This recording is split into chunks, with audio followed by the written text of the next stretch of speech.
Hi పిల్లలు. కుక్క బావి కథ ఈరోజు తెలుసుకుందాం.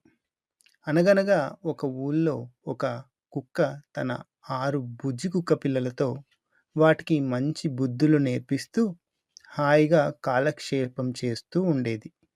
ఒకరోజు తన పిల్లలతో ఊళ్ళో తిరుగుతూ ఉండగా ఒక బావి కనిపించింది. ఆ బావిని చూపించి మీరెవ్వరూ ఈ బావి దగ్గరికి వెళ్ళకండి. చాలా ప్రమాదం అని చెప్పింది. కుక్క పిల్లలు ఒకరోజు ఆడుతూ ఆడుతూ ఆ బావి దగ్గరికే వచ్చాయి. వాటిలో ఒక బుజ్జి కుక్క అమ్మ ఎందుకలా చెప్పింది? ఇదేమిటో చూడాలి అనుకుంటూ ఆ బావిలోకి తొంగి చూసింది. బావిలో తన నీడను చూసి లోపల నిజంగా ఇంకొక కుక్క పిల్ల ఉందని దాని మీద అరవటం మొదలుపెట్టింది.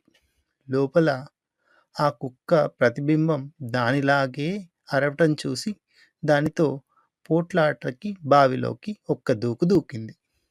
ఇంకేముంది, కుక్క నీళ్ళల్లో పడి కొట్టుకుంటూ పెద్దగా రక్షించండి అని అడవటం మొదలుపెట్టింది.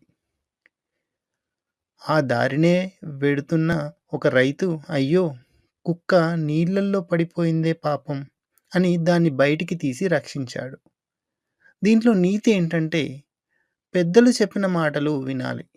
కావాలంటే ప్రశ్నించవచ్చు కానీ ఎప్పుడూ ధిక్కరించకుండా ఉంటే బాగుంటుంది.